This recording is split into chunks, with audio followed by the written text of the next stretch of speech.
Hello and welcome back, guys, to the BigBluePurple channel. About a month ago now, I put up a poll on my channel asking you guys what you'd like to see me rank next, having ranked all of the normal trials, and alliance raids won by a pretty considerable amount. So in this video, I'm going to be taking a look at the alliance raids, the 24-man raids from Final Fantasy XIV, and ranking them from worst to best. There are currently 14 of these raids in the game, so I've made the decision to split this video into two separate parts. In this video, we're going to be looking at rankings 14 through 8, and in the next video, we'll look at 7 through 1. I will also be including the 2 Endwalker Alliance raids that we have so far in these rankings.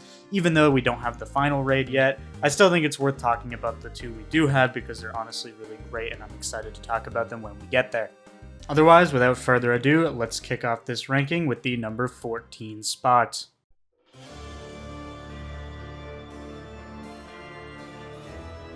So I don't really know if this is a hot take or not, but the Void Ark is my personal least favorite 24-man in this entire game.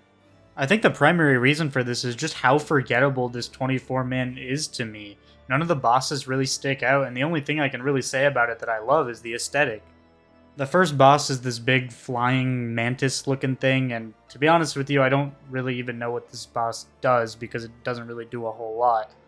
I'd say it's like a marginally better first boss than Bone Dragon is in Labyrinth, but it's still just a whole lot of nothing. You just kind of wail on the guy and he dies, and there's not a whole lot of mechanics to even pay attention to, really. I seriously tried to come up with more to say about this boss, but like, this boss really is just nothing. Like, he does like some circle AoEs and some cleaves, and that's about it. There is this one part of the fight where he pulls a bunch of people to the middle and then knocks everyone else out to the sides. And then the people in the middle have to kill an ad, and then the people on the outside also have to kill an ad. So, to be honest with you, this just isn't an interesting fight at all. After the first boss, there's this room where you just kill a bunch of ads. It's about as fun as every other ad clear room in this game. The second boss in this raid is alright. Honestly, it's probably my favorite encounter in this raid, but that's not saying a whole lot. It's like this parasitic dog-looking thing tied to this chain. And the chain and the dog will get different resistances, so mages will only be able to hit the dog, and melees and fizz range will only be able to hit the chain. It's alright, it's a somewhat fun encounter. There's like this parasitic debuff the boss can give you that turns you into a palm tree, which is pretty funny, I guess. These yellow tethers are also first introduced here, I believe, and these are just broken by teammates running through them. Otherwise, there's this big one-shot mechanic where you need to get behind the pillar to dodge a huge attack from the boss. This would be more interesting if we hadn't already seen it twice in the Syrcus Tower raids with Amon and Behemoth. After this boss, there's another room of clearing ads, which again is as fun as it always is. The third boss, Kuchu Lane, is once again a boss I feel pretty much nothing towards because I feel like he doesn't even do anything. It just makes me really wonder if the issues with this raid come down to being overgeared, or if the mechanics in these fights are actually just that uninteresting. If you're someone who did this raid when it first came out, I would love to hear what it was like back then. Was it more interesting? Were the mechanics more prevalent? Because as it is today, it really just feels like nothing happens for the entire 20 minutes that you're in the Void Ark. It's strange to me too, because the other 2 Heavensward raids in comparison to this one are like 10 times better and honestly great 24-mans. And we'll get to those later. So why is it that the Void Ark just feels like it falls so flat to the point where I just care about it the least out of any of these 24-mans? The final boss doesn't really stick out to me either, and it really doesn't feel like the final boss of a 24-man raid. I seriously feel like I'm missing something here, or something, because mechanically there's nothing to talk about with this boss. The only thing that even comes to mind is when she splits into 3 and you have to separate the 3 ads. Like, we did that in Bismarck normal mode, so honestly, how much less interesting can it get? All things considered though, it's not like the Void Ark completely sucks. It's just out of all the 24-mans in this game, there's really nothing that sticks out about it to me outside of its aesthetic, which is pretty damn cool. None of the bosses in the Void Ark really stand out to me mechanically or design-wise, and when compared to the 2 other raids that came after it, they're just so much better it knocks this one down even further to me. At the end of the day, is this Alliance raid horrible, terrible, I'm going to leave instantly if I get it in roulette? Hell no. It's fine. It's fine. It's serviceable. It's a 24-man, whatever. It's just boring, and that's its biggest issue, is it's just boring. And I feel like all the other 24-mans at least have one point within them where I'm like, oh hell yeah, this part's fun.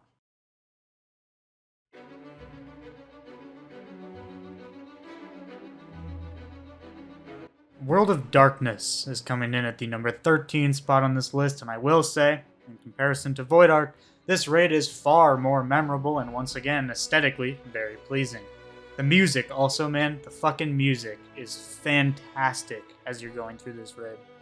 The reason I ranked this Crystal Tower raid the lowest of the three is just because it drags on and there's a lot of segments of this raid I don't really like.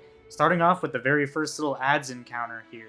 The tanks are supposed to interject when the ads do their big freeze move, but they never actually do that, so everyone gets frozen, and then you sit there and you watch a bunch of people die, and you're only 30 seconds into even starting the raid. I think the Alliance Raid Roulette has really just soured me on this one, because I swear I get it in Roulette every single goddamn day, 7 days a week. If you're one of those people who takes off all your gear before you queue for Alliance Raids, so you can always get a Crystal Tower raid and oh, it's way quicker, you are the problem, and you are the reason that I don't like this raid anymore. It's funny, because when I was new to this game, and I did these raids for the very first time, out of the 3 Crystal Tower raids, this was without a doubt my favorite one. I thought the aesthetic was sick, I thought the bosses were cool, I thought the mechanics were interesting. Overall, I was just like, damn, this is the best Crystal Tower raid. Crazy how that changes over time. On a positive note, though, I do really like the first boss in this raid to this day. I think he's a really good first encounter, and he's good at teaching new players, like, oh shit, there's actually mechanics and I have to engage with them if I want to survive. I like how the Doom debuff is handled in this raid. If you know to look away from the eye when it shows up, then you won't even have to think about it. But if you don't, then you have to get on the plates if you want to cleanse yourself. It's not on the healers to get you to full HP. I also like the mechanic where he splits the room into 2 separate colors and you have to remember which one you stood on first so you could stand on the opposite color. It's a simple mechanic when you've done it a billion times, but when you're brand new here, you have no idea what the fuck is going on. In terms of first encounters in the Crystal Tower raids, this is without a doubt my favorite one. It's really good and it sticks out a lot. Watching Sprouts die to mechanics for the first time is also pretty damn funny because we were all there once and as veterans it's always entertaining to relive those moments through other people. I think that's another reason why Void Ark kind of falls flat when you're playing it because it doesn't have any of those huge Sprout killer mechanics. In Void Ark there's really not a lot of stuff you have to keep track of at all. World of Darkness, on the other hand, out of all of the Crystal Tower raids, definitely has the most noob killer mechanics.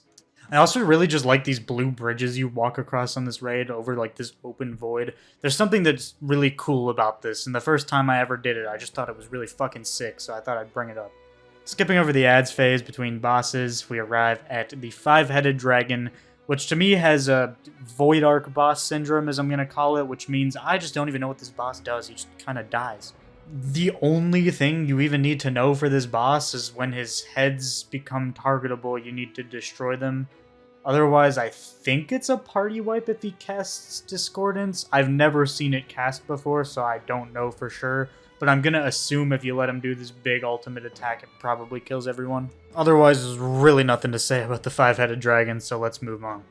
The next phase is kind of like a mini-boss sort of thing, and I prefer this so much over your average just like, oh, clear a room of ads out. Like, this thing actually kind of has mechanics. It's not the most interesting encounter in this raid, and I don't get excited for it or anything, but at least it's not your typical, like, pack of 5 ads where you just kill them and move on. It's also always nice to see mechanics that actually utilize splitting into your alliances. The only kind of thing you need to know for this encounter is that when he casts Shockwave, that's going to be a huge knockback. So get in as close as you can to him or press your anti-knockback. Otherwise, you're going to go flying off the platform and someone on the top is going to have to save you. Moving on to the next boss, Cerberus. This is the other boss from this raid I actually think is pretty damn good. Typically, the way Duty Finder goes about this is they assign Alliance A to Ad Clear, Alliance B to Belly, and Alliance C to Chains. But in my opinion, if you do the damage, just go inside the belly regardless of your alliance. It is better for everyone. Also make sure that if you're the tank for B that you are not main tanking, because that will be a problem if you need to go inside the belly. Getting eaten by Cerberus for the first time and going inside of his belly is really fucking cool, but then every time after that it's not really cool because you realize that all you're doing is hitting ads inside the belly and it's no different than hitting ads outside the belly, but hey, don't worry about that, just do the raid. Jokes aside, though, I do actually like this boss quite a bit, especially in comparison to the other bosses in this raid. I still think I like Angra Mainyu a little bit better because Cerberus can be really frustrating. if you have a bad group and no one's doing chains or no one's doing what they're supposed to, no one goes inside belly. There's so many ways to cause a wipe if you're just not sure what's going on. But other than that, I feel like this fight's pretty fun. The final boss of World of Darkness is the Cloud of Darkness, and if you played Final Fantasy III, this is probably a lot cooler to you than it is to me, because mechanically speaking, there is pretty much nothing to speak of when it comes to this boss. Just stand to either the right or the left of her, and then clear ads when they show up, and that is the entire boss fight. All in all, World of Darkness is quite a bit better than the Void Ark, so I can at least give it that. But it's still kind of tedious to run through. It's not the most interesting raid ever. And once you know all the mechanics, you're pretty much falling asleep while playing because level 50 in this game is so fucking boring. Again, like I said earlier too, I think Roulette has really soured me on this one in a way because goddamn man, it would be nice to get like a fucking Stormblood raid for once in your Roulette, but all it ever is World of Darkness, World of Darkness, World of Darkness 8 fucking days in a row and you never get anything else. Overall though, it's a fine raid. I wouldn't shit on it too much. It's not like the Void Ark where I just completely forget what it even is and don't care about any of the bosses. I just think the other 12 Alliance raids are a good step up from this one.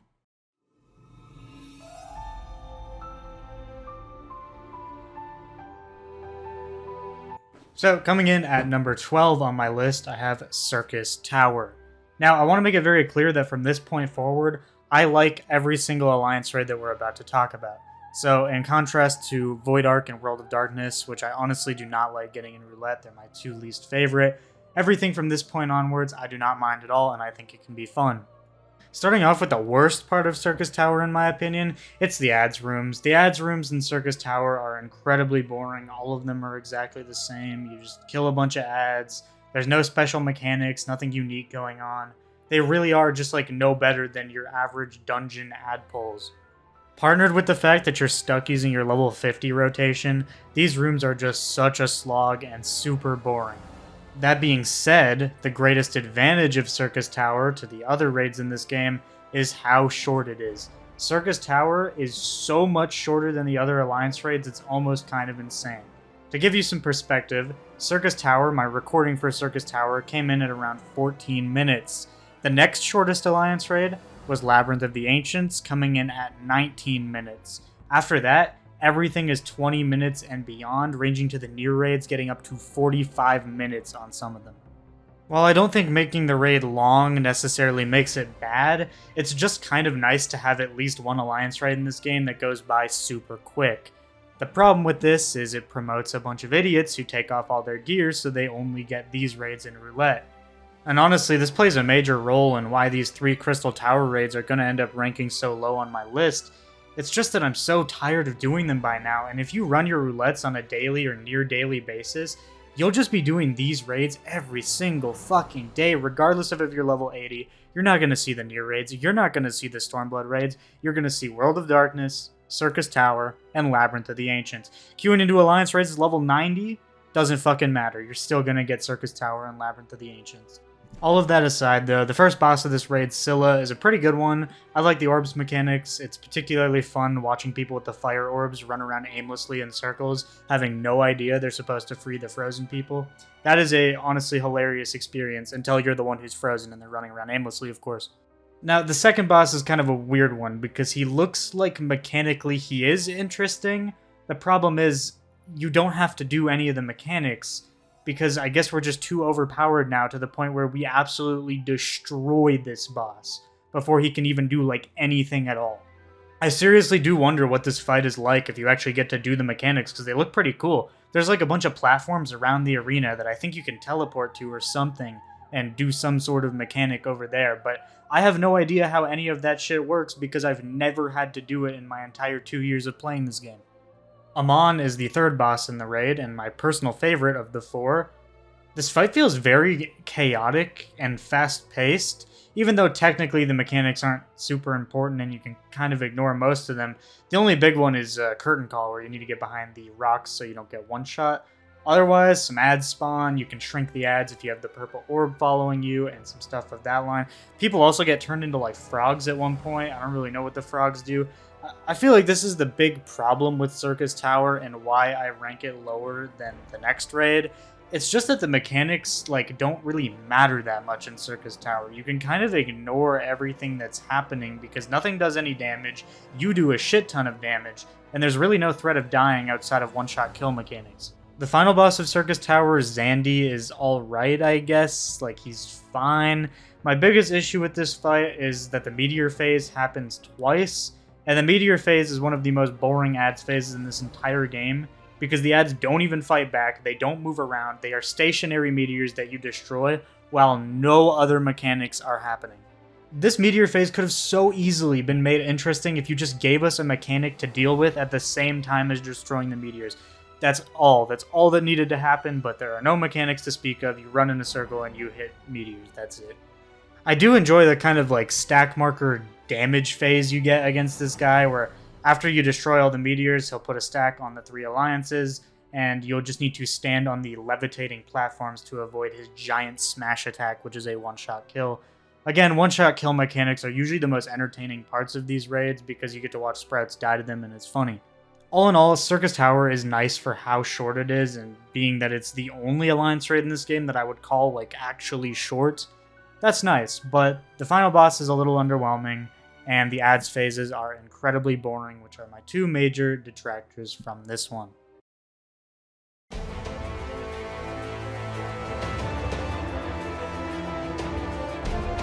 Coming in at number 11 on my list, we have Labyrinth of the Ancients, the highest ranking Crystal Tower raid.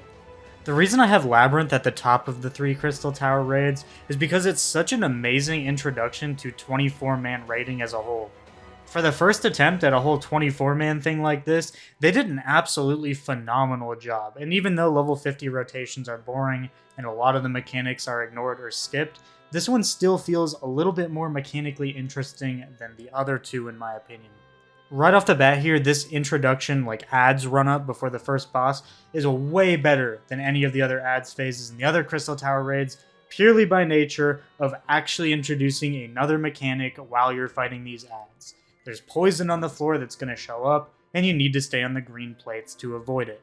Yeah, it's an extremely simple mechanic, and anyone with eyes can figure it out, but at least there's something else to think about while you're fighting these fucking ads. Bone Dragon is the first boss, and well, I'm not really a huge fan of this one, to be honest with you. First of all, he's just like a regular ash dragon enemy. He's not even like a dragon made out of bones, which would probably look cool as fuck. But they didn't even bother with that. Like, this is just a normal ass dragon enemy that you can fucking find anywhere in this game. For this fight, the only mechanic really going on here is the skeletons. So, Bone Dragon has 3 health bars, you have to kill him 3 times. And every time he's dead on the ground, these skeletons will spawn and try to run to his body. If they touch his body, they do like big raid-wide damage. Now, at this point, you can literally just keep the boss in the middle and let all the skeletons sacrifice because we can out-heal the damage easily nowadays. If you don't trust the healers, I personally pull the boss north a little bit, just up 1 tile, so that the skeletons have to run a little bit. I've seen some people pull him up 2 tiles, but honestly, at this point, it's really not that important. For the second encounter, first of all, I give it credit for not just being an ads clear phase, and second of all, I also give it credit for introducing basically splitting into your alliances. This is the first ever mechanic that involves splitting up into your alliances. Otherwise, though, this encounter is pretty dog shit. 4 people are stuck standing on a plate, and they can't hit the boss because the plate is out of range of the boss. No idea why it's designed like that. They should have just made it so everyone can have uptime. It's really fucking boring when you can't do anything. The other issue is that your plate doesn't make your boss vulnerable. Your plate makes a different alliance's boss vulnerable.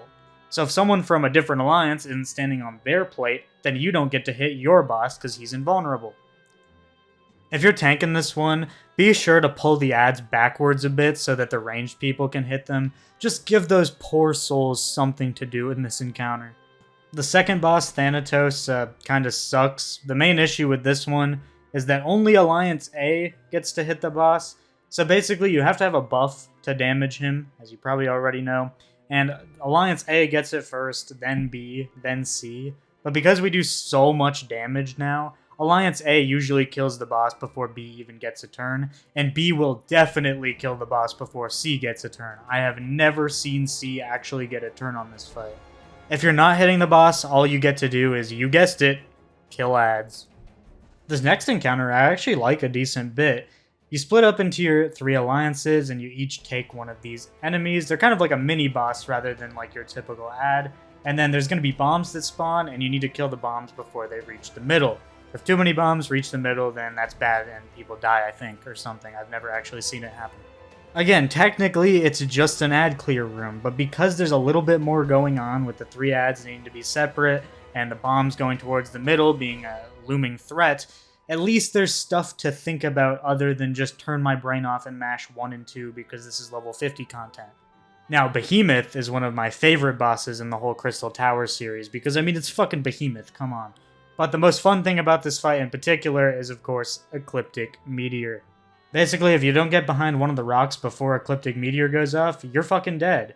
But if the rock is in his hitbox and you stood behind it, you're fucking dead anyway. The most fun thing about Ecliptic Meteor is just greeting on it and seeing how many hits you can get before he casts it.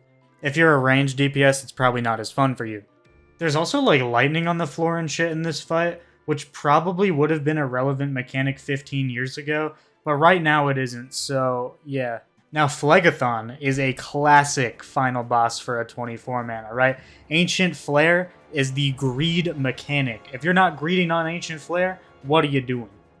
In the footage you're seeing, nobody's greeting on Ancient Flare because our damage just clearly wasn't good enough. But in an alliance where your damage is really good, you can kill this guy before he casts the second one or while he's casting the second one, and it is so fun just greeting on him. Also, pro tip if you're the tank in this one, pull the boss south a little bit because he'll have to walk all the way back to the center to actually cast Ancient Flare. So if you want to be able to squeeze in a little bit of extra damage, just pull the boss south and then he has to walk all the way back up to the middle and you get more hits. Even though technically this fight really is nothing special, the only mechanic to speak of is Ancient Flare, it is just such a fun mechanic to greed on. It's hilarious watching entire raid groups wipe to it because they got too greedy. It's great. It's just a really fun final boss. Labyrinth is a pretty good raid overall. Like, even though it ranks this low, because I mean, let's be real, all the stuff that came after it is a lot more interesting, this is a really good first attempt. Like, this is an amazing first attempt at a 24-man. And hey, somehow it still manages to be better than the 3 raids that came after it that we just talked about.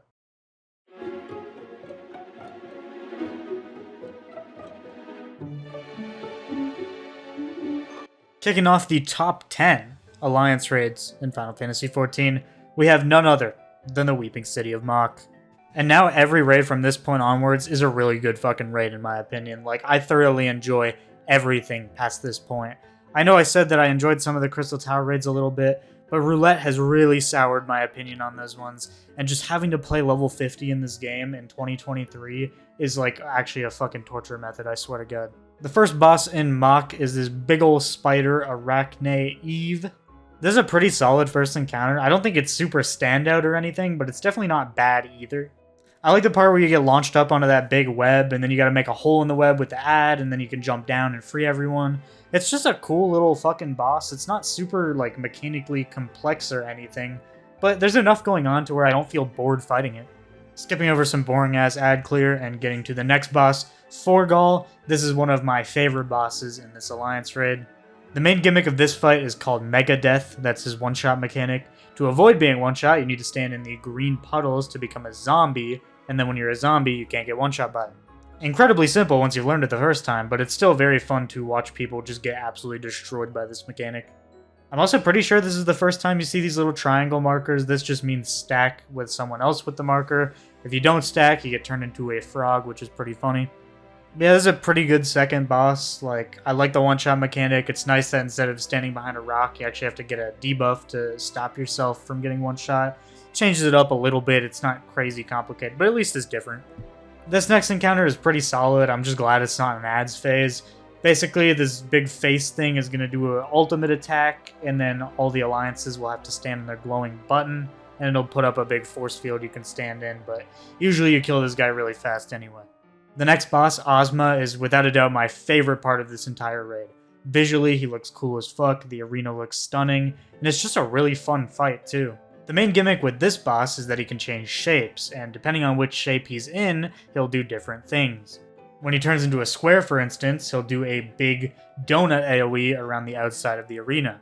After that, he fires a bunch of laser beams off at the tank, so if you're standing with the tank, you're fucking dead, so, don't do that.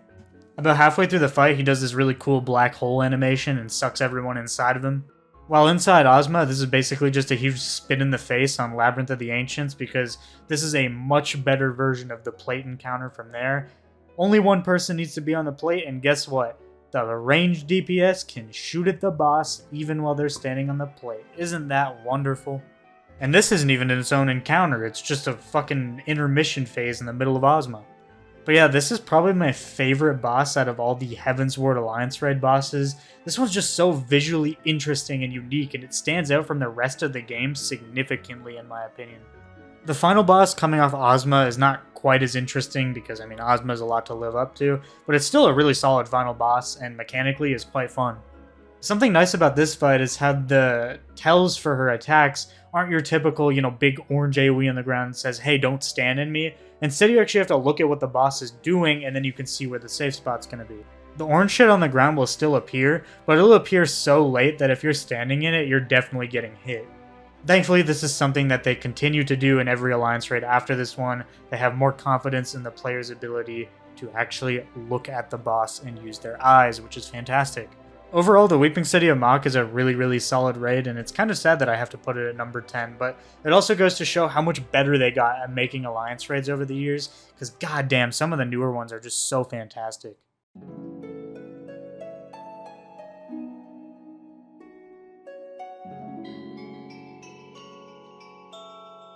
Coming in at the number 9 spot as my favorite Heavensward Alliance raid, we have Dune Scythe.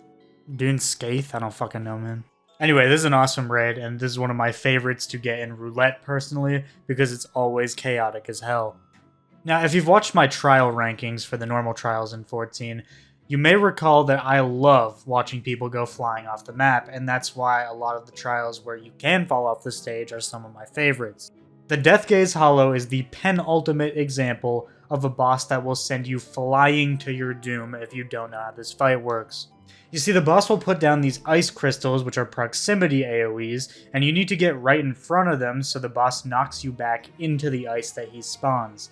Otherwise, you just get shot off the map, and if you don't know that the ice spawns where the proximity markers are, then you're not going to be able to position yourself fast enough because you have no time to react to this. The boss will also put these death squares on the arena that he'll activate every now and then. If you're standing in the death square when it activates, it is an instant kill. The boss also gives a bunch of people doom at one point. There are just so many ways to get one-shot by this boss, and it's so entertaining. Every time you get this raid in your roulette, it is always an absolute disaster on this first boss, and it is so much fun. I also love how this raid starts off on the airship, and you have to fight this boss off the side of it before you actually arrive at your destination. It makes the whole raid just feel more cinematic and complete. Skipping over the typical ad bullshit, we get to Ferdiad. Ferdiad is a solid boss, probably my least favorite in this raid, but still not a bad boss by any means. Ferdiad's major gimmick is that he can shoot an attack through an Atomos, and it will come out of every Atomos of the same color. Throughout the fight, he'll shoot different attacks through different Atomos, and you need to act accordingly. Once again, I really enjoy mechanics like this where it's not just a big orange circle on the ground you're not supposed to stand in. There's actually some thought involved, and you have to look at what the boss is doing. The fire and water panels are a Duty Finder classic, because you'll always see 3 people go to the same tile and just switch it back and forth 10 times before they get it right. Otherwise, there's not a whole lot to this fight, but I think it's pretty solid, and overall I definitely like it. The next boss is Proto-Ultima, and he dies really quickly, so I consider him more like a mini-boss of sorts, but again, having something like this is way more interesting than just the typical ads phase. Mechanically, there's pretty much nothing to speak of when it comes to this fight, but the cool thing is when he starts casting Supernova, everyone's LB bar will fill, and everyone can LB3 the boss. I'd imagine if he actually does get this cast off, it would be a wipe, but I have never seen it happen myself. The next boss, Scaith, is a pretty solid one. Again, I like how her tells revolve around actually looking at the boss and not just standing outside of the big orange circle. In all honesty though, this fight isn't anything super amazing, it's just okay to me. It's really just the warm-up before the real final boss, Diabolos. Diabolos, in my opinion, is one of the coolest final bosses in the entire game for 24 mans. He is a 2-phase fight, and if you wipe on the second phase, you stay on the second phase. He functions as a door boss. The first phase goes down pretty damn fast, but it leads into this full-on fucking Dragon Ball Z beam struggle between you and Diabolos as you whack the shit out of his life gate. This is the shit that makes 24-man stand out in my mind, you know? This isn't some crazy mechanical marvel, but it's a massive spectacle, and it's super fucking cool when you see it for the first time. After the team goes Kaioken and beats Diabolos in a beam struggle, you get to fight Diabolos Hollow, the true final boss of this raid. This boss pours out a fuck ton of damage. His mechanics aren't super complex or anything, but if you fuck them up, man, you're getting hit for a lot of damage. Also, if you're main tanking this guy, you better pray you have some good healers, because if they're not healing you, you're fucking dead, man. Overall, there's just something I love about this Diabolos fight, whether it be the beam struggle, the boss's design, the arena, whatever it is, it's just so fucking sick, and I love this one. But yeah, an amazing first and last boss combined with some solid middle bosses makes for a really, really strong 24-man and my favorite of the 3 Heavensward raids.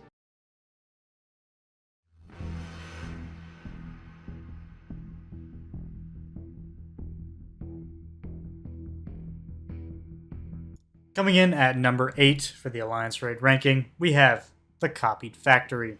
From this point onwards, the raids became very difficult to rank. It took me a while to decide which raid I was going to place at number 8, but I ended up going with the Copied Factory. First of all, man, the music in these Nier raids is fucking awesome, and that applies to all of them, but the Copied Factory especially, I really like the music in this one. I also love when the raids waste no time and just throw you straight into the first boss, just like Dune Scythe did. No garbage trash to clear out, you just go straight into the boss, and it's a good time. In terms of the boss's actual design, I think he's kind of boring. Like, it's just kind of your standard looking Nier enemy. Nothing super exciting. Mechanically though, this fight's pretty fun. There's all these red orbs that show up and they'll give you Vulnups if you eat them. Of course, I was playing tank here, so I was collecting as many Vulnups as I could, obviously on purpose and totally not by accident. The most memorable mechanic to me in this fight would be when the red orbs get dropped in a rotating pattern and you have to do some Mario Kart to stay away from them. Otherwise, not a whole lot to talk about here. It's an alright first boss. Nothing really stand out to me, and probably the most forgettable encounter in this entire raid. Now, the second boss, on the other hand, is a personal favorite of mine. There's really just something about these bosses that are in the center and the alliances are separated around them. I always love these fights. They always seem to be done so well. I also believe the mechanics are different depending on which platform you get put on.